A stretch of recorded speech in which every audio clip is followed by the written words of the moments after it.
এক রাতের এক পার্টিতে অতিরিক্ত মদ্যপানের ফলে আনিতা নিজের উপর নিয়ন্ত্রণ হারিয়ে ফেলে। আর এরপরই সে একদিন জানতে পারে যে সে প্রেগনেন্ট হয়ে গেছে। কিন্তু কিভাবে কি হলো তার সাথে এর কোনো কিছুই সে মনে করতে পারে না। আর এসব কিছু সে কাউকে বলতেও পারছিল না। তাই সে বিভিন্নভাবে তার এই বাচ্চাটাকে নষ্ট করার চিন্তা করে। কিন্তু এর মধ্যেই তার জীবনে ঘনিয়ে আসে আরও এক অন্ধকার।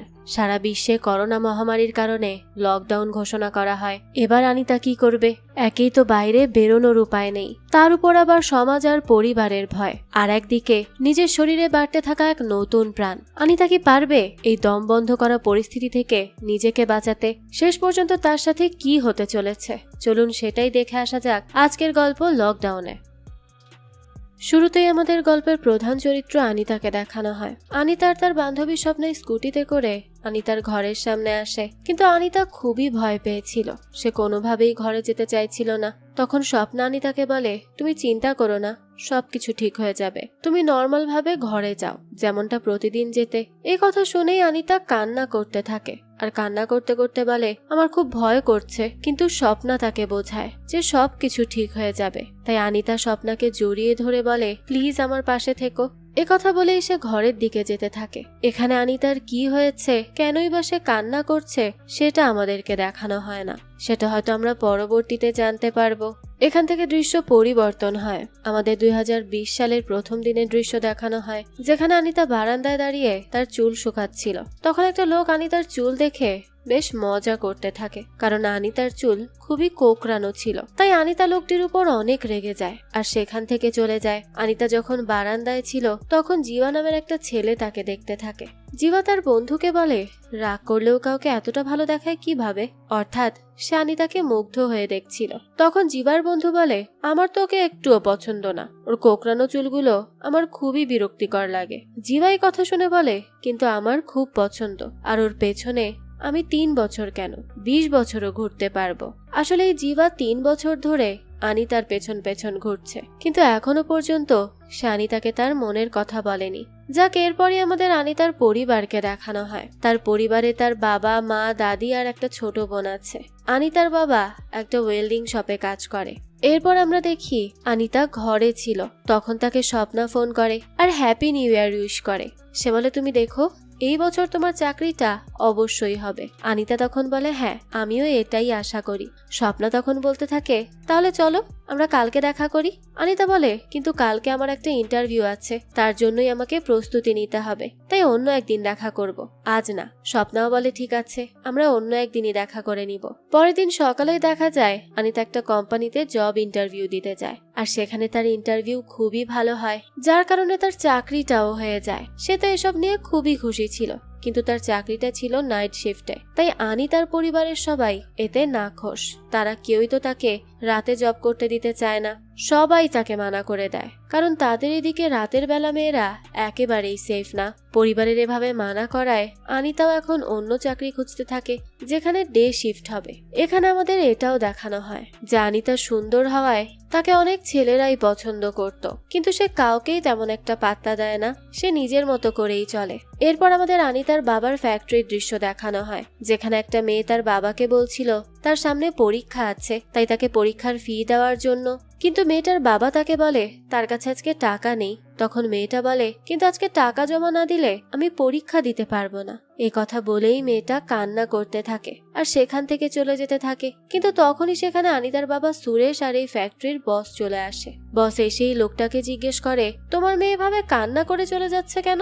এই কথা শুনে লোকটা বসকে সব কথা জানায়। বস তখন ওই মেয়েটাকে ডাকে আর তার হাতে 15,000 টাকা দেয়, যাতে সে ভালোভাবে পরীক্ষা দিতে পারে। এটা পেয়ে তো মেয়েটা ভীষণ খুশি হয়। কিছুক্ষণ পরই দেখা যায় সেই বস সুরেশ বাবুকে বলে, তুমি জানো আমি যখন অনেক গরিব ছিলাম তখন আমার রিলেটিভসরা আমাকে সব সময় বলতো যে আমি কেন আমার মেয়েকে পড়াশোনা করাচ্ছি, ছোট লোক হয়ে কিভাবে এরকম স্বপ্ন দেখতে পারি।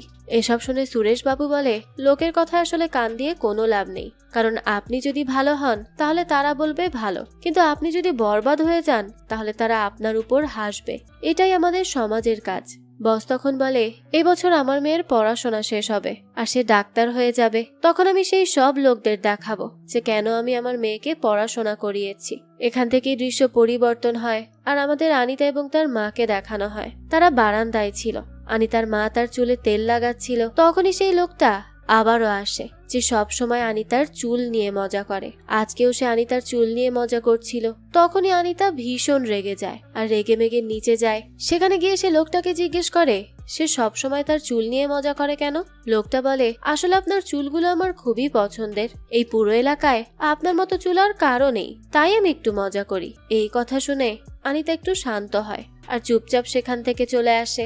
এরপর আমাদের সুরেশ বাবুর ফ্যাক্টরির দৃশ্য দেখানো হয়, যেখানে তিনি কাজ করছিলেন আর তার বসও সেখানে ছিল। তখনই বসের কাছে ফোন আসে। বস ফোন রিসিভ করলেই তার স্ত্রী তাকে কিছু একটা বলে, যে কথা শুনে সে খুবই অবাক হয়ে যায়। এরপরে আনিতার বাবা সুরেশ বাবু আর তার বস পুলিশ স্টেশনে আসে। সুরেশ বাবু তো কিছুই বুঝতে পারছিল না, কিন্তু তখন পুলিশ বস আর তার স্ত্রীকে ভেতরে ডাকে আর বলে, আপনার মেয়ে ম্যারেজ রেজিস্ট্রেশন করেছে আর আপনাদের নামে কমপ্লেনও করেছে যে আপনাদের থেকে তার জীবনের ঝুঁকি আছে। এই কথা শুনে তারা দুজন তো খুবই অবাক হয়ে যায় যে তাদের মেয়েই কমপ্লেন করেছে। এসব দেখে শুনে তো বস কান্না করতে শুরু করে আর পুলিশকে বলে, আমি আমার মেয়ের সাথে একবার দেখা করতে চাই। তখনই সেখানে তার মেয়ে চলে আসে। মেয়ে আসলেই দেখা যায় তাকে তার মা কান্না করতে করতে জিজ্ঞেস করে সেরকমটা কেন করেছে। মেয়েটা বলে, কারণ আমি আমার স্বামীকে ভালোবাসি, তাই আমি তাকে বিয়ে করে নিয়েছি। তখন বস অফিসারকে বলে, আমি আমার মেয়ের সাথে একা কিছু কথা বলতে চাই, প্লিজ। এই কথা শুনে পুলিশ তখন মেয়েটার হাজবেন্ডকে একটু বাইরে যেতে বলে, কিন্তু তার হাজবেন্ড বলে, না, আমি তো বাইরে যাব না, কারণ আমি বাইরে গেলে এরা যদি আমার স্ত্রীকে উল্টোপাল্টা বুঝিয়ে তাদের সাথে নিয়ে যায় তখন। পুলিশ বলে, আমি তোমাকে বাইরে যেতে বলেছি, তুমি বাইরে যাও। আর ওরা মেয়ের বাবা মা, ওনারা ছোটবেলা থেকে মেয়েকে বড় করেছে, এটা তাদের অধিকার। কিন্তু মেয়েটার হাজবেন্ড কিছুতেই রাজি হচ্ছিল না। সে বলে, আমি জানি ওর বাবা মা ওকে কি বলবে, যে তুমি এরকম একটা গুন্ডা ছেলেকে বিয়ে কেন করেছো, আমাদের সাথে চলে এসো। তাই যা বলার আমার সামনেই বলতে হবে, আমি বাইরে যাব না। কিন্তু পুলিশের অনেকবার বলাতে ছেলেটা শেষমেশ বলে, ঠিক আছে, আমি বাইরে যাচ্ছি, কিন্তু আমার স্ত্রীর উপর আমার পুরো ভরসা আছে, সে আমাকে কখনোই ছেড়ে যাবে না। এদিকে সুরেশ বাবু তো বাইরেই বসে টেনশন করছিল, সে তো কিছুই বুঝতে পারছিল না। এদিকে সুরেশ বাবুর বস আর তার স্ত্রী তাদের মেয়েকে বোঝানোর অনেক চেষ্টা করে, কিন্তু মেয়েটা তাদের কোনো কথাই শোনে না আর সোজা বাইরে চলে যায়। তখনই সুরেশ বাবুর বস তার মেয়ের পেছন পেছন বেরিয়ে এসে খুব কান্না করতে থাকে। সে কান্না করতে করতে রীতিমতো মেয়ের পায়ে পড়ে যায় আর বলে সে যেন তাদেরকে ছেড়ে না যায়। কিন্তু মেয়েটা তার বাবার কোনো কথাই শোনে না। সে তার বাবাকে ছেড়ে হাজবেন্ডের সাথে সেখান থেকে চলে যায়। দৃশ্য চলে যায় রাতের বেলা। সুরেশবাবু ঘরে বসে তার স্ত্রীর সাথে কথা বলছিল। সে তার স্ত্রীকে বলে, আমার বসের সাথে আজকে যা কিছু হয়েছে সে সবকিছু সহ্য করে নিয়েছে, কিন্তু আমি হলে এটা কখনোই সহ্য করতে পারতাম না, আমি তো মারাই যেতাম। তাই আজকে থেকে আমাদের দুই মেয়ের উপর তুমি সব সময় নজর রাখবে, তারা যেন কখনোই এমন কোনো কাজ না করে যাতে আমাদেরকে এরকম কষ্ট পেতে হয়। তখন আনিতার মা বলে, আপনি এসব কি কথা বলছেন, আমাদের মেয়েরা এমন না, আমাদের দুই মেয়ে খুব ভালো। আনিতার বাবা মা যখন এই কথাগুলো বলছিল তখন আনিতা বাইরে থেকে তাদের এই সব কথা শুনে নেয়। এরপর সকাল হতেই আনিতা ইন্টারভিউ দিয়ে বাড়িতে আসছিল, তখন সে তার বান্ধবীকে কল করে আর বলে আজকেও তার জবটা হয়নি, তাই তার কোম্পানিতে যদি কোনো পার্টি থাকে তাহলে যেন সে তাকে ডেকে নেয়। এ কথা শুনে মীরা বলে, হ্যাঁ, আজ বিকেলে আমার কোম্পানির একটা পার্টি আছে, তাহলে তুমি সেখানে চলে এসো। এ কথা শুনে আনিতাও রাজি হয়ে যায়। এরপর সে যখন বাড়ি ফিরছিল তখন জিবা তাকে পেছন থেকে ডাকে আর তাকে প্রপোজ করে, কিন্তু আনিতা তাকে দেখে বলে, দেখো, আমি জানি তুমি অনেকদিন ধরেই আমার পিছু করছো, আমি এটাও জানি যে হয়তো তুমি আমাকে পছন্দ করো, কিন্তু আমি এখন এই সবকিছুর মধ্যে নেই, আমি এখন শুধু আমার ক্যারিয়ার নিয়ে ভাবতে চাই, আর আমি নিজেই আজকে এই ব্যাপারে তোমার সাথে কথা বলবো ভাবছিলাম। এ কথা বলেই আনিতা তার বাড়ির দিকে চলে যায়। বিকেলে সে আবারও বাড়ি থেকে বের হয় মীরার বাড়িতে যাওয়ার জন্য। পথে স্বপ্না আনিতাকে ফোন করে, তখন আনিতা স্বপ্নাকে সবকিছু বলে, আজকে তার সাথে কি কি হয়েছে, কিভাবে জিবা তাকে প্রপোজ করেছিল আর সে মানা করে দিয়েছে। এরপর রাতে মীরা আর আনিতা একটা পার্টিতে যায়। আনিতা মীরাকে বলে, আমার যদি বাড়ি ফিরতে দেরি হয় তাহলে মা অনেক বকাবকি করবে, কিন্তু মীরা বলে, যদি তোমার জব দরকার হয় তাহলে চুপচাপ আমার সাথে চলো। এরপরই তারা পার্টিতে পৌঁছে যায়। সেখানকার পরিবেশটা দেখে আনিতার একেবারেই পছন্দ হয় না, তাই সে বাইরে গিয়ে নদীর সামনে বসে থাকে। তখনই সেখানে কিছু ছেলে আসে যারা ছিল একেবারে মাতাল। তারা আনিতার সঙ্গে কথা বলতে চায়, কিন্তু আনিতা তাদেরকে মোটেও পাত্তা দেয় না, সে তো তার মতোই ছিল। তাই ছেলেগুলোও তখন সেখান থেকে চলে যায়। কিছুক্ষণ পরে আনিতা স্বপ্নাকে কল দেয়। তাকে কল দিয়ে সে সবকিছু বলে যে সে কোথায় আছে। আনিতা স্বপ্নাকে আরো বলে, এটা তো একটা অন্যরকম দুনিয়া, আমি এর আগে শুধু মুভিতে এরকমটা দেখেছি। তখন স্বপ্না তাকে জিজ্ঞেস করে, সে এখানে কেন এসেছে? আনিতা বলে, আমি তোমাকে বলেছি না, মীরা আমাকে এখানে নিয়ে এসেছে। মীরা বলেছে এখানে তার একজন ফ্রেন্ড আসবে যার সাথে আমাকে সে পরিচয় করিয়ে দিবে, আর তার থেকে হয়তো আমি জবও পেতে পারি, সে কারণেই আসা। তাই মীরা সেই ফ্রেন্ড আসলেই আমি তার সাথে দেখা করে বাড়িতে চলে যাব। এসব শুনে তখন স্বপ্না বলে, কেন, তুমি না বলেছো তোমার কাছে জায়গাটা অন্যরকম লেগেছে, তাহলে একটু এনজয় করে আসো। অনিতা বলে, কিন্তু দেরি হলে মা আমাকে অনেক বকা দিবে। তখন স্বপ্না বলে, দাঁড়াও, আমার কাছে একটা প্ল্যান আছে। আমি আন্টিকে ফোন করে বলবো আমার বাবা মা সবাই আমার ভাইয়ের বউ দেখতে বাইরে গেছে, আর আমি ঘরে একা আছি, আমার খুব ভয় করছে, তাই আজ রাতে তুমি আমার সাথে থাকবে। তখন এই কথাতে আনিতাও রাজি হয়ে যায়। স্বপ্না তখন ফোন করে আনিতার মাকে আর এই কথাটা বলে। আনিতার মা তখন আনিতাকে আজ রাতে স্বপ্নার বাড়িতে থাকতে দিতে রাজি হয়ে যায়। সে ফোন কেটে দিলেই স্বপ্না আনিতাকে বলতে থাকে, তুমি কিছুক্ষণ পার্টি এনজয় করো, এরপর যখন পার্টি শেষ হবে আমাকে ডেকে নিও, আমি তোমাকে বাড়িতে নিয়ে আসবো, ঠিক আছে? এতে আনিতা রাজি হয়ে যায়। তখন মীরার তার একটা ফ্রেন্ড চলে আসে। মীরার ফ্রেন্ড আনিতাকে বলে, মীরা আমাকে তোমার কথা বলেছে, তুমি সামনের মাস থেকে আমার কোম্পানিতে চাকরি করতে পারবে। এ কথা শুনে আনিতা খুব খুশি হয়। এরপর মীরা সহ বাকি সবাই আনিতাকে ড্রিঙ্ক করতে বলে, কিন্তু আনিতা যেহেতু কখনোই ড্রিঙ্ক করেনি তাই সে সবাইকে মানা করে দেয়। তারপরও সবাই তাকে জোর করে ড্রিঙ্ক করায়। আনিতা যখন ড্রিঙ্ক করছিল তখনই তাকে জীবার বন্ধু দেখে ফেলে। এটা দেখে সে সাথে সাথে জীবাকে ফোন করে সব কথা বলে দেয়। এরপর আনিতা এত বেশি ড্রিঙ্ক করে ফেলে যে সে সেখানে অজ্ঞান হয়ে যায়। এটা দেখে মীরা আর তার বন্ধু আনিতাকে একটা হোটেল রুমে নিয়ে যায় আর সেখানেই রেখে আসে রেস্ট করার জন্য। সকাল হতেই আনিতা যখন বাড়ি ফেরে তখন তাকে তার একজন প্রতিবেশী জিজ্ঞেস করে সে কালকে রাত্রে কোথায় ছিল। আনিতা জানায়, আমি কাল আমার বন্ধুর বাসায় ছিলাম।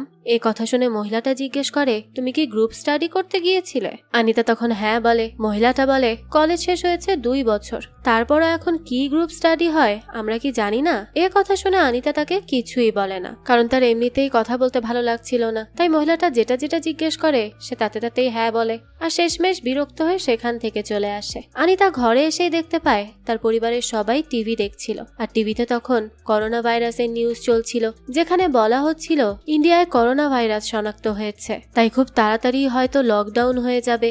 এসব শুনে আনিতা তার রুমে চলে আসে। এরপর আমাদের 2 মাস পরের দৃশ্য দেখানো হয়। আনিতা তখন শুয়েছিল, তখনই তার কাছে মীরার সেই বন্ধু প্রদীপের ফোন আসে। প্রদীপ আনিতাকে বলে, আমার কিছু সমস্যার কারণে তোমায় জবটা দিতে একটু দেরি হয়ে গেল, কিন্তু এখন থেকে তুমি আমার অফিসে জয়েন করতে পারো। আর এই জবটা ডে শিফটের ছিল, যার কারণে আনিতা তো খুবই খুশি হয়ে যায় আর এই জব করতেও রাজি হয়ে যায়। আনিতা তখন খুব খুশি মনে সবাইকে জানায় যে সে জব পেয়ে গেছে। এ কথা শুনে সবাইও খুব খুশি হয়, কারণ এতদিন পর তার একটা জব হয়েছে। এরপর আনিতা আর তার বাবা মা বোন মিলে আনিতার বাবার বসের বাড়িতে যায়। আনিতার বাবার বস তো এখনো ডিপ্রেশনে ছিল, কারণ তার মেয়ে যে তাদেরকে রেখে চলে গেছে। সে এখন সব সময় ঘরেই থাকে, বাইরে খুব একটা সময় কাটায় না। তাই আনিতার বাবা মা তাকে রিকোয়েস্ট করে যে সে যেন আবারও ফ্যাক্টরিতে আসে, তাহলে তার ভালো লাগবে। এভাবে ঘরে বসে আর কতদিন? আনিতা তাকে বলে, আঙ্কেল আপনি চিন্তা করবেন না, দেখবেন একদিন সব ঠিক হয়ে যাবে,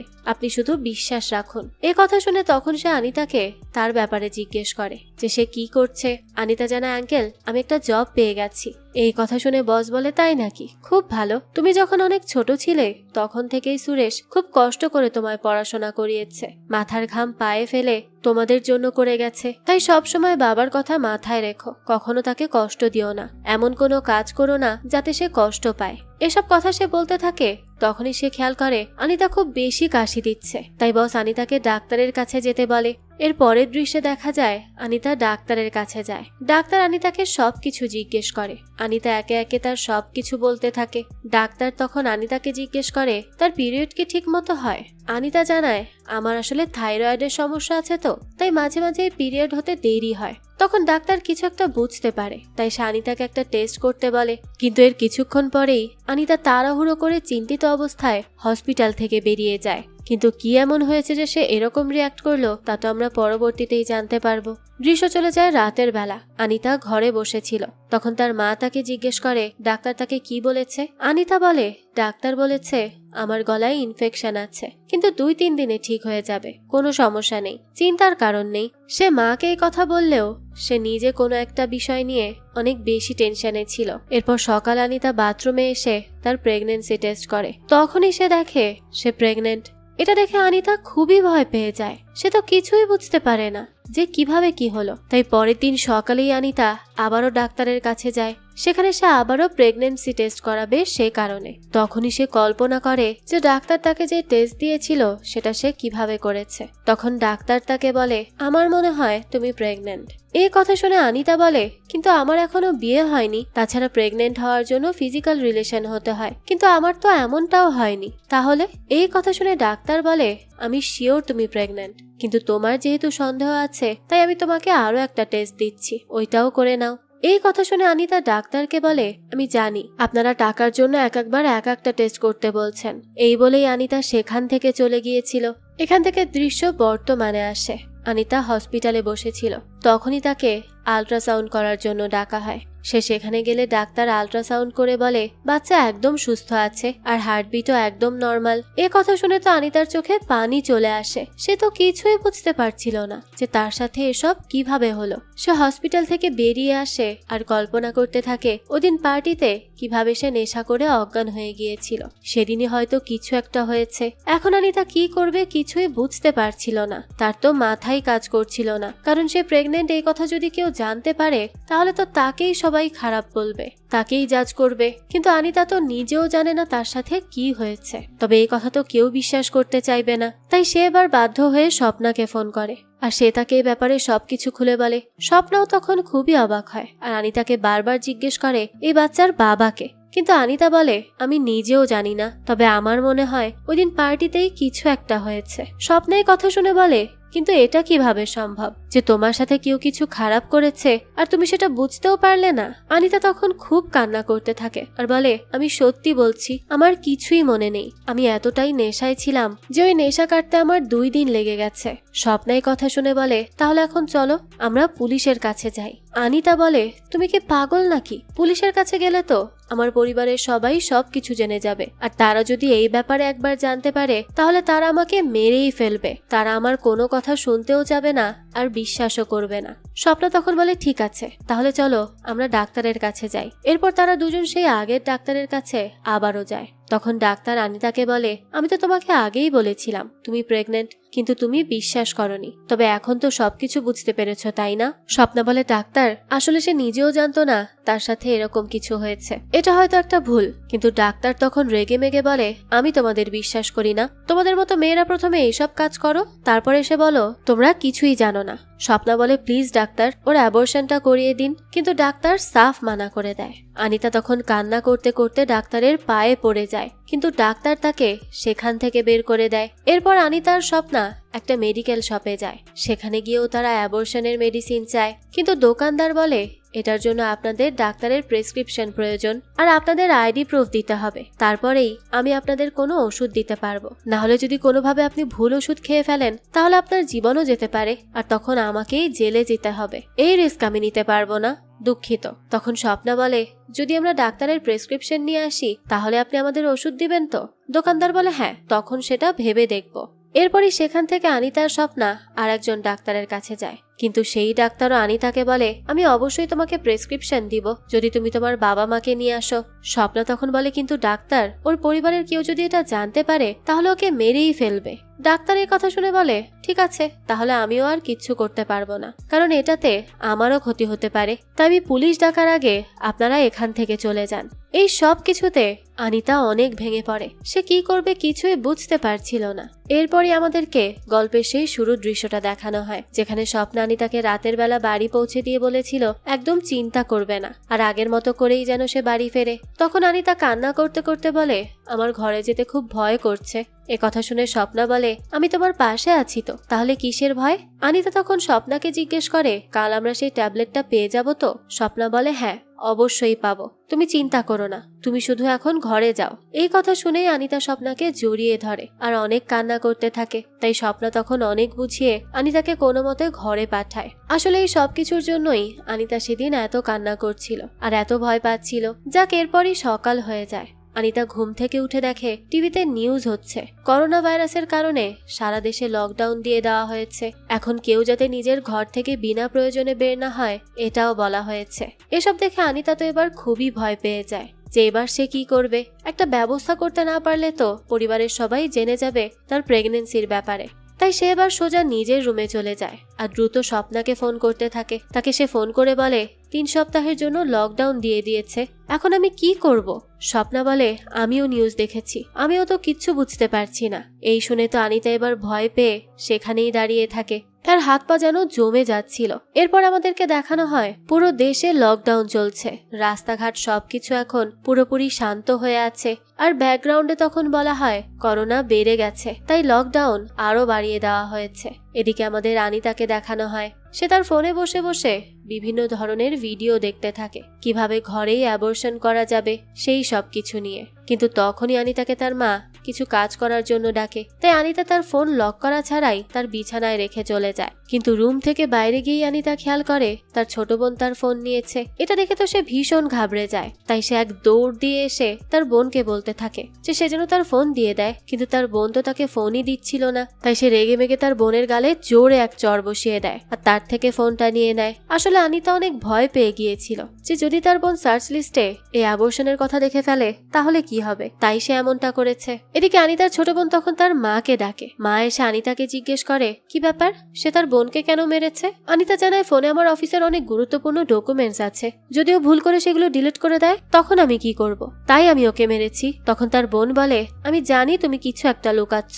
এ কথা শুনে আনিতার মা তাকে বলে আমিও কিছুদিন ধরে খেয়াল করছি তুমি সারাদিন ফোন নিয়ে থাকো আর কারোর সাথে তেমন একটা কথাও বলো না, সব সময় চুপচাপ থাকো। সত্যি করে বলো তো তোমার কি হয়েছে, এমন করছো কেন? কিন্তু আনিতা তো তাদের কিছুই বলে না। তখন আনিতার মা আনিতার ছোট বোনকে বলে দেয় আজ থেকে সে যেন আনিতার ফোন আর না ধরে। কিন্তু দেখা যায় এরপর থেকে আনিতা সবসময় চুপচাপ থাকতে শুরু করে। তাছাড়া সে সবসময় ওইসব কাজই করত যার কারণে তার মিসক্যারেজ হওয়ার সম্ভাবনা বেশি থাকতো। কখনো সে অনেকগুলো পেঁপে একসাথে খেয়ে নিত, আবার কখনো সে ওয়ার্কআউট করত। এরপর আনিতা একদিন স্বপ্নাকে নিয়ে বাইরে বের হয়। তারা সেই দোকানদারের কাছে যায় যার কাছে তারা আগেও অ্যাবর্শনের ওষুধ চেয়েছিল। দোকানদার তাদের দেখে বলে তোমাদের তো আমি আগেই বলেছিলাম যে প্রেসক্রিপশন ছাড়া আমি তোমাদের কোনো ওষুধ দেব না, তাহলে আমার পেছনে কেন পড়ে আছো বলো তো? তখন স্বপ্ন দোকানদারকে খুব রিকোয়েস্ট করে, তাই দোকানদারেরও তখন তাদের প্রতি একটু মায়া হয়, যার কারণে দোকানদার তাদের একটা ডাক্তারের নাম্বার দেয় আর সেই নাম্বারেই তাদের যোগাযোগ করতে বলে, এতে যদি কোনো উপকার হয়। এরপর আমাদের সেই ডাক্তারকে দেখানো হয় যার কাছে অনেকেই আসে অ্যাবর্শনের জন্য। তখন আনিতার স্বপ্নাও সেই ডাক্তারের কাছে আসে যদি এখানে কিছু একটা করা যায়। ডাক্তার তখন আনিতাকে জিজ্ঞেস করে তার প্রেগন্যান্সির এখন কয় মাস চলছে। আনিতা জানায় এই তো 3 মাস হয়ে গেছে। এই কথা শুনে ডাক্তার বলে তাহলে তোমার অ্যাবর্শন করাতে 30,000 টাকা লাগবে।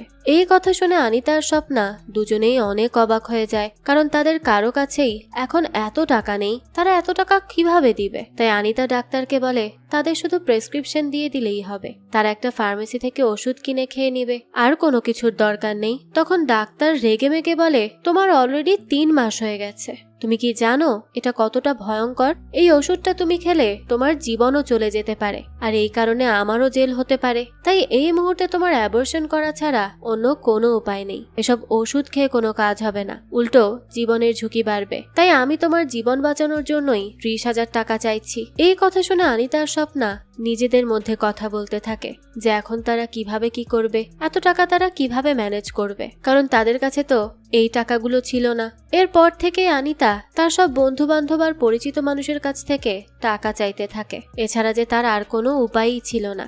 এর মধ্যেই একদিন দেখা যায় আনিতার দাদি এই সব কিছু খেয়াল করে আর তাকে জিজ্ঞেস করে কি ব্যাপার, তুমি সবার কাছ থেকে ভাবে টাকা চাইছো কেন, সমস্যাটা কোথায়? আনিতা বলে আসলে আমার একজন বান্ধবীর বাবার করোনা হয়েছে, তিনি খুবই ক্রিটিক্যাল অবস্থায় আছেন, তার জন্যই আমরা সবাই টাকা দিচ্ছি, এ কারণেই সবার কাছে টাকা চেয়ে বেড়াচ্ছি। এই কথা শুনে আনিতার দাদিরও মায়া হয়, তাই সে তার জমানো 5,000 টাকা আনিতাকে দিয়ে দেয় আর বলে আনিতা যেন এই টাকাগুলো তাকে আবারও ফেরত দেয়। এতে আনিতা রাজি হয়ে যায় যে ঠিক আছে, সে টাকা জমিয়ে তাকে দিয়ে দিবে। এরপর সে স্বপ্নাকে ফোন করে আর বলে আমার কাছে 15,000 টাকা হয়েছে। তখন স্বপ্না বলে আর আমার কাছে 5,000, তাহলে সব মিলিয়ে 20,000 টাকা। আনিতা এটা শুনে বলতে থাকে হ্যাঁ, এখনো তো 10,000 টাকা কম রয়েছে, এ টাকা কিভাবে ম্যানেজ হবে?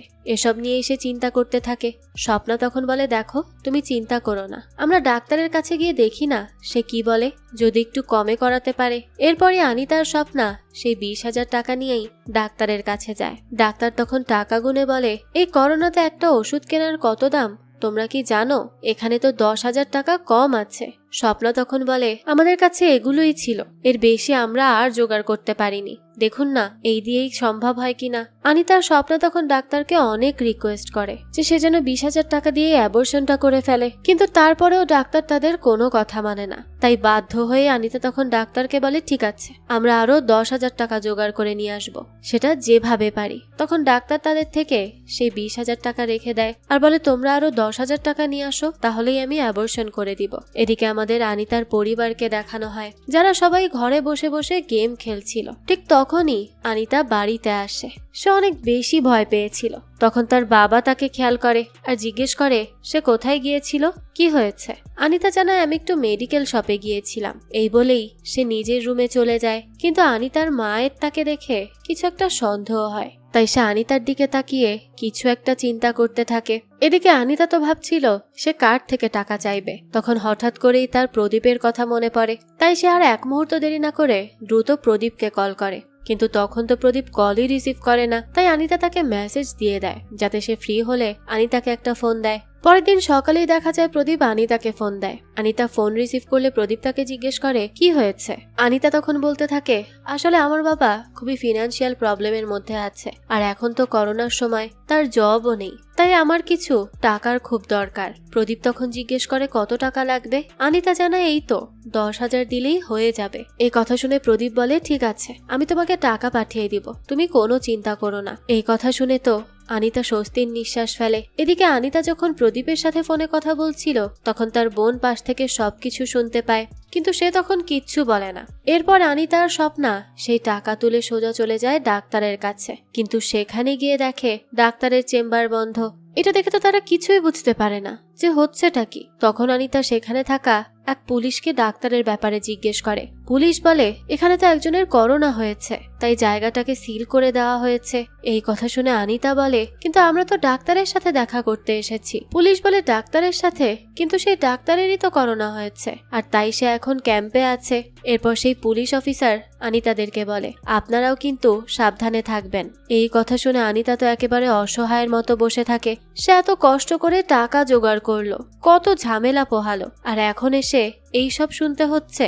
সে যে এখন কি করবে কিচ্ছু বুঝতে পারে না। সে অনেক ভেঙে পড়ে। তখন স্বপ্না তাকে সামলানোর চেষ্টা করে, কিন্তু আনিতা নিজেকে আর ধরে রাখতে পারে না, তাই সে অঝোরে কান্না করতে থাকে। এরপরই সে আর স্বপ্না যখন বাড়ির দিকে যাচ্ছিল তখনই তারা ডাক্তারের সাথে থাকা সেই লোকটাকে দেখতে পায়। স্বপ্না তখন সাথে সাথে গাড়ি থামিয়ে ওই লোকটাকে ডাকে। লোকটা তখন অবাক হয়ে জিজ্ঞেস করে, তোমরা কে? স্বপ্না তখন বলে, কেন, আমরা কালকে ডাক্তারের কাছে এসেছিলাম। লোকটা এই কথা শুনে বলে, ও হ্যাঁ আমার মনে পড়েছে, কিন্তু ডাক্তার তো এখানে নেই, তার তো করোনা হয়ে গেছে। এই কথা শুনে স্বপ্না বলে, হ্যাঁ আমরা জানি, কিন্তু আমরা তাকে 20,000 টাকা দিয়েছিলাম। লোকটা তখন বলে, এখন তো তোমাদের সেই টাকাগুলোর কথা ভুলতে হবে, কারণ সেই ডাক্তারের করোনা কখন ঠিক হয় কে জানে। আর ওই ডাক্তারের সাথে যেহেতু আমি ছিলাম তাই পুলিশ এখন আমাকেও খুঁজছে, কিন্তু আমি তোমাদের সমস্যার কথা জানি, তাই আমি তোমাদের সাহায্য করতে পারবো। তখন স্বপ্না বলে, কিন্তু ডাক্তার তো বলেছে অ্যাবর্শন ছাড়া খুব রিস্ক হয়ে যাবে। এই কথা শুনে লোকটা বলে, আপনারা জানেন না, ডাক্তাররা যে কথাগুলো জানে না সেই কথাগুলো আমরা জেনে থাকি। ডাক্তাররা শুধু ইনজেকশন দিতে পারে, কিন্তু সেই ইনজেকশন দিয়ে বিজনেস কিভাবে করতে হয় সেটা শুধুমাত্র আমরা জানি। আমি 4টা ট্যাবলেট দিব, এই 4টা ট্যাবলেটেই কাজ হয়ে যাবে। আর ডাক্তার যে বলেছে এত টাকা লাগবে, সেটা তো ডাক্তারের টাকা কামানোর একটা পথ, তারা এভাবেই টাকা কামিয়ে থাকে। তাই আপনাদের কাছে যে 10,000 টাকা আছে সেটা আমাকে দিয়ে দিন, আমি ওষুধ দিয়ে দিব। কিন্তু এরপরও স্বপ্না আনিতাকে বলে, আমার মনে হচ্ছে লোকটা মিথ্যা কথা বলছে, তাকে বিশ্বাস করা ঠিক হবে না। লোকটা এই কথা শুনে বলে, ঠিক আছে তাহলে ডাক্তারের কাছে গিয়ে অ্যাবর্শন করিয়ে নিন, আমি চলে যাচ্ছি। এই কথা শুনে আনিতা সেই লোকটাকে বাকি 10,000 টাকা দিয়ে দেয়, কারণ এখন তার কাছে আর কোনো উপায় ছিল না। তখন লোকটা বলে, ঠিক আছে কাল সকাল 10টার সময় আমার সাথে দেখা করবে, আমি ওষুধ দিয়ে দিব। তাই স্বপ্না তখন লোকটার থেকে তার নাম্বার নিয়ে নেয়। তারপরে লোকটা সেখান থেকে চলে যায়। এরপর আমাদের আনিতার বাবা মাকে দেখানো হয়। আনিতার মা আনিতার বাবাকে বলে, আমার আপনার সাথে কিছু কথা বলার ছিল। আসলে আনিতা আজকাল খুব বেশি বাইরে যায় আর বাড়ি এসে সব সময় ফোন নিয়ে বসে থাকে। আমি জানি সে কোনো খারাপ কাজ করছে না, আমার মেয়ের উপর আমার এতটুক ভরসা আছে, কিন্তু আমি যখনই তাকে জিজ্ঞেস করি তার কি হয়েছে সে তখনই আমার উপর রাগ হয়ে যায়। আমি তো কিছুই বুঝতে পারছি না। তাই আমি চাইছি এবার আপনি তার সাথে একটু কথা বলুন, কি সমস্যা একটু বোঝার চেষ্টা করুন।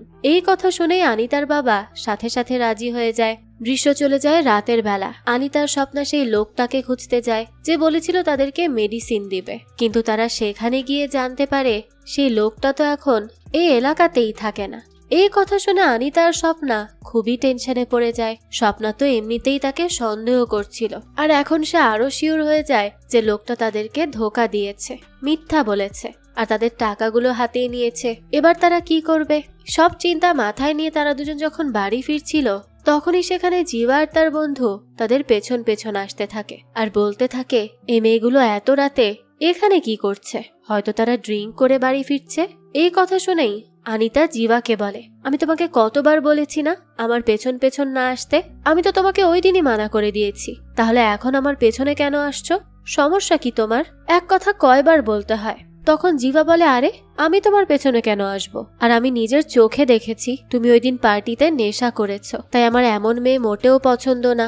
এই বলেই সে এখান থেকে চলে যায়। তখন স্বপ্না তাকে বলে, তুমি একটা কাজ করো, তোমার বাবা মাকে সবকিছু বলে দাও, তারা হয়তো তোমাকে বকবে মারবে, কিন্তু তার বাইরে তো আর কিছু করবে না। আমার মনে হয় তাদেরকে বলে দেওয়াটাই ভালো। পরিবারই সবসময় তোমার পাশে থাকবে যে কোনো বিপদে, তাই তুমি এটাই করো। কিন্তু আনিতা বলে, তুমি কি পাগল হয়ে গেছো? আমি এখন বাড়ি গিয়ে তাদের বলবো আমি ওদিন পার্টিতে ড্রিঙ্ক করেছি আর আমার সাথে এরপর উল্টোপাল্টা কিছু হয়ে গেছে। এই কথাগুলো বলা সহজ না। 3.5 মাস হয়ে গেছে আমি প্রেগনেন্ট। আমি তাদের এই কথা কিভাবে বলবো? তারা কিচ্ছু বিশ্বাস করবে না। তাছাড়া আমার মা আমার ব্যাপারে কি ভাববে? তারা আমাকে জাজ করবে। আমার মা আমার উপর অনেক বেশি ভরসা করে। এ কথা শুনলে সে কোনোভাবেই মেনে নিতে পারবে না। স্বপ্না তখন বলে, আমিও তো এখন কিছুই বুঝতে পারছি না যে কি করব আমরা। দোকানে গেলে তারা প্রেসক্রিপশন চায়, আর ডাক্তারের কাছে গেলে তারা পুলিশের ধমকি দেয়, তার উপর করোনা লকডাউন। তারা দুজন যখন এসব নিয়ে কথা বলছিল, তখনই দেখা যায় আনিতাকে তার মা ফোন করে আর জিজ্ঞেস করে সে এখনো বাড়ি ফিরছে না কেন। আনিতা তখন দ্রুত স্বপ্নাকে বাই বলে ঘরের দিকে চলে যায়। আনিতা ঘরে এলেই তার মা তাকে জিজ্ঞেস করে, তুমি কোথায় গিয়েছিলে? সত্যি করে বলো তো। আনিতা জানায়, আমি স্বপ্নার বাড়িতে ছিলাম। আনিতার মা তখন বলে, আমি স্বপ্নার বাড়িতে ফোন করেছিলাম, তুমি ওই বাড়িতে ছিলে না। তুমি সারাদিন কোথায় ঘুরে বেড়াও বলো তো? তোমার কি একটুও ভয় করে না? এই করোনার সময় ঘরে বয়স্ক মানুষ আছে, যদি তোমার কোনোভাবে করোনা হয় তাহলে তো তোমার থেকে তাদেরও কিছু হয়ে যেতে পারে। এসব তো তোমার একটু চিন্তা করা উচিত। এগুলো শুনে আনিতা বলে, আমি সবকিছুই জানি মা, কিন্তু আমার এখন খুব মাথা ব্যথা করছে, তাই প্লিজ তুমি এখান থেকে চলে যাও, আমি একটু রেস্ট নিতে চাই। এই কথা শুনে আনিতার মা খুবই রেগে যায় আর আনিতাকে বলে, তোমার সমস্যা কি? হ্যাঁ, যখনই আমি তোমাকে কিছু জিজ্ঞেস করি তুমি এরকম মাথা ব্যথা বলে চুপ করে থাকো। তুমি আজকাল কার সাথে ঘোরাফেরা করো বলো তো? এই কথা শুনে এবার আনিতাও রেগে যায় আর বলে, তোমার সমস্যা কি মা? বারবার এভাবে প্রশ্ন করছো কেন? এই কথা শুনে আনিতার মা বলে, তুমি এভাবে আমার মুখের উপর কথা বলছো? এত সাহস হয়ে গেছে তোমার? এই কথা শুনে আনিতা এবার পাগলের মতো তার মাকে ধাক্কা দেয় আর বলে, আমাকে বিরক্ত করো না, এখান থেকে চলে যাও, আমার কিচ্ছু সহ্য হচ্ছে না, ভালো লাগছে না কিছু। এসব দেখে তো আনিতার মা খুবই রেগে যায়। সে সোজা বাইরে গিয়ে ঝাড়ু নিয়ে এসে আনিতাকে মারতে থাকে। আনিতা শুধু বারবার তাকে জিজ্ঞেস করছিল, আমি কি এমন করেছি যার কারণে তুমি আমাকে এভাবে মারছো? কিন্তু আনিতার মা তো তাকে মেরেই যাচ্ছিল, সে কোনো কথাই বলছিল না। সবাই তখন এসব দেখে তাকে আটকানোর চেষ্টা করে, কিন্তু সে বলে, আমি যদি ওকে এখন শাসন না করি তাহলে ও আরো বিগড়ে যাবে। সে তো কারো কথাই শোনে না আর আনিতাকে মারতে থাকে। আনিতার মাকে সামলাতে না পেরে আনিতার বাবা তার স্ত্রীকে একটা কষে চড় মারে আর তখনই সে চুপ হয়ে যায়। আনিতার বাবা এবার তার স্ত্রীকে বলে, মেয়ে এখন বড় হয়েছে, তুমি এভাবে তার উপর হাত তুলতে পারো না। তখন আনিতার মা বলতে থাকে, আমি আর কিচ্ছু বলছি না, কিন্তু পরে যা হবে সেটা তোমরা বুঝে নিও। এই বলেই সে সেখান থেকে চলে যায়। তখন আনিতার বাবা, দাদি আর তার বোন ঠান্ডা মাথায় তাকে জিজ্ঞেস করে যে কি হয়েছে, কিন্তু আনিতা তো কিচ্ছু বলে না। সে একদম পাথর হয়ে বসেছিল, সে কোনো কথাই বলছিল না তাদের সাথে। সে শুধু বসে বসে কল্পনা করছিল যে কিভাবে তার বাবা বলেছিল যে তার মেয়েরা যদি এমন কিছু করে তাহলে সে মারাই যাবে। সে তো এটাই ভাবতে থাকে কিভাবে সে প্রেগনেন্ট হয়ে গেল আর এখন তার সাথে কিভাবে স্ক্যাম হয়ে গেছে। এই সব কিছু ভাবতে ভাবতে আনিতা হঠাৎ ফ্যানের দিকে তাকায় এরপরই সে নিজের ওড়নাটা ফ্যানে বাঁধে আর সেখানে ঝুলে যায়। বাইরে তার বোন আর দাদি বসেছিল। আনিতার বোন ভেতর থেকে কিছু একটার আওয়াজ পেয়ে দ্রুত আনিতার রুমে যায়, কিন্তু সেখানে গিয়ে দেখে আনিতা ফ্যানের সাথে ঝুলছে। এটা দেখে তো সে প্রচন্ড ঘাবড়ে যায় আর চিৎকার করে সবাইকে ডাকতে থাকে। এরপরে আনিতার পরিবার আর বাইরের মানুষ সবাই এসে আনিতাকে সেখান থেকে নামায়। সবাই তো খুব কান্নাকাটি করছিল, কিন্তু দেখা যায় আনিতা এখনো জীবিত ছিল। আনিতার মা তখন কোনোভাবে তাকে পানি খাওয়ায়। এরপর সে আনিতাকে জড়িয়ে ধরে অনেক কান্না করে আর কান্না করতে করতে বলে, আমি তোকে আর মারবো না, আমার ভুল হয়ে গেছে, আমাকে মাফ করে দে, আমি তোকে আর কখনো কিচ্ছু বলবো না, তাও তুই এমন কিছু আর কখনোই করিস না। কিছুক্ষণ পরই আনিতার মা স্বপ্নার কাছে ফোন করে আর জিজ্ঞেস করে আনিতা কি কোনো ছেলের সাথে রিলেশনশিপে আছে, সে কি এসব ব্যাপারে কিছু জানে, তাহলে যেন অবশ্যই তাকে বলে। কিন্তু স্বপ্না বলে, না আন্টি, এরকম কিছুই না, সে কারোর সাথে রিলেশনশিপে নেই। এরপর সে জিজ্ঞেস করে, কিন্তু আন্টি তুমি হঠাৎ করে এমন কথা কেন জিজ্ঞেস করছো, হয়েছেটা কি? আনিতার মা তখন বলে, কারণ আনিতা আজকে আত্মহনন করার চেষ্টা করেছিল, সে নিজেকে শেষ করে দিতে চাইছিল। কি এমন তার জীবনে ঘটছে সেটাই তো আমরা বুঝতে পারছি না, যে সে নিজেকে আর জীবিত রাখতে চায় না। এসব শুনে স্বপ্নাও বেশ ঘাবড়ে যায় আর বলে, ঠিক আছে আন্টি, আপনি কোনো চিন্তা করবেন না, আমি আনিতার সাথে ফোনে কথা বলে নিচ্ছি, আমি দেখছি ব্যাপারটা, আপনি নিশ্চিন্তে থাকুন। তখনই সুরেশবাবু তার স্ত্রীকে বলতে থাকে, তুমি সবাইকে আনিতার আত্মহননের ব্যাপারে কেন বলে বেড়াচ্ছ, এসবের কি দরকার, এসব কিছু আমাদের মধ্যেই থাক না, আমরাই দেখি কিভাবে কি সমাধান করা যায়। আনিতার মা তখন বলে, আসলে তেমন কিছু না, আমার মনে হয় আনিতা কাউকে ভালোবাসে আর তার সাথে কোনো ঝামেলা হওয়াতেই সে হয়তো এমনটা করছে। কারণ আমাদের এখানে শেষ গলিতে যেই মেয়েটা থাকে সে আমাকে বলেছে সে নাকি আনিতাকে কোন একটা ছেলের সাথে কথা বলতে দেখেছে। এই কথা শুনে সুরেশবাবু বলে, তুমি তো আর নিজের চোখে দেখোনি তাই না? আনিতার মা বলে, না, কিন্তু অনেকে এই কথাটা বলেছে। তখন সুরেশবাবু বলে, তাহলে এই কারণে তুমি তাকে ঝাড়ু দিয়ে মেরেছো? আনিতার মা বলে, হ্যাঁ, এ কারণেই মেরেছি। সুরেশবাবু বলে, ঠিক আছে, তুমি ওকে আর কিচ্ছু বলো না, আমি ওর সাথে কথা বলে দেখছি। এদিকে আনিতাকে দেখানো হয় সে বসেছিল আর তার দাদি এবং বোন মিলে তার নজর ওঠাচ্ছিল, কিন্তু আনিতা তো একদম পাথরের মতো বসেছিল। এরপর সকালে আনিতা একা ছাদে দাঁড়িয়ে থাকে, তখনই সেখানে তার বাবা আসে। সে এসে আনিতাকে জিজ্ঞেস করে, তুমি কি কাউকে পছন্দ করো? আসলে তোমার মা বলছিল সবাই নাকি তোমাকে একটা ছেলের সাথে কথা বলতে দেখেছে। আনিতা বলে, না বাবা, এমন কিছুই না। সুরেশবাবু তখন ইমোশনাল হয়ে বলে, তাহলে তুমি আত্মহনন করার চেষ্টা কেন করেছো? আনিতা বলে, বাবা, আমি এমনটা আর কখনোই করব না। তখনই সবাই নিচে পুলিশের গাড়ির আওয়াজ পায়। দেখা যায় আনিতারা যে বিল্ডিং এ থাকতো সেখানে একজনের করোনা হয়ে গেছে, তাই পুলিশ তাদের বাড়ির চারিদিক বন্ধ করে দেয়। এই সবকিছু দেখে আনিতা তো এবার খুব ভয় পেয়ে যায়। কিছুক্ষণ পর স্বপ্না আনিতার বাড়িতে আসে, কিন্তু যেহেতু বাড়ির চারিদিক বন্ধ ছিল তাই সে বাইরে থেকে আনিতাকে ডাকে। আনিতা সেখানে গেলে স্বপ্না তাকে জিজ্ঞেস করে সে আত্মহনন কেন করতে গিয়েছিল।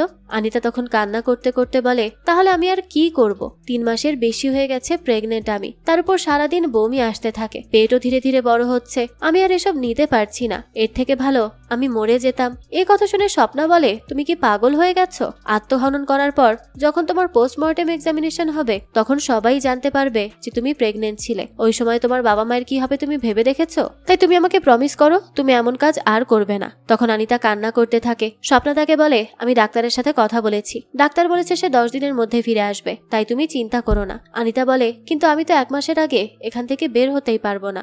স্বপ্না তখন বলে, সেই সবকিছু আমি দেখে নিব, তুমি চিন্তা করো না। এরপর থেকে আনিতা বিভিন্নভাবে তার পেট লুকাতে থাকে। সে ঢিলা কাপড় পরতে শুরু করে, তার ঘরের সবার সামনে এমন দেখায় যে সে এখন পিরিয়ডে আছে। এভাবেই কিছুদিন কেটে যায়। হঠাৎ একদিন স্বপ্না আনিতাকে ফোন করে বলে, আনিতা, একটা খারাপ খবর আছে, আমরা যে ডাক্তারকে টাকা দিয়েছিলাম সেই ডাক্তার করোনায় মারা গেছে। আমি যখন তাকে ফোন করলাম তার স্ত্রী উঠে আমাকে এই কথাটা বলেছে। আমি তার কাছে আমাদের টাকাটা চেয়েছি, কিন্তু মহিলা বলল তোমাদের কাছে কোনো প্রমাণ নেই, তাই আমি কোনো টাকা দিব না। এই কথা শুনে আনিতা তো একদম চুপ হয়ে যায়। এরপর সে তার পরিবারের সাথে একসাথে বসেছিল। তখন আনিতার বাবার ফোনে ফোন আসে, যেখানে সে জানতে পারে তার বস আর বসের স্ত্রী আত্মহনন করে নিয়েছে। এই কথা শুনে আনিতার বাবা খুব কান্না করতে থাকে। এই কথাগুলো শুনে আনিতা আরো বেশি ভয় পেয়ে যায়। সে বাথরুমে এসে কান্না করতে থাকে যে তার এসব কথা শুনলে তার মা বাবা না জানি কি করবে।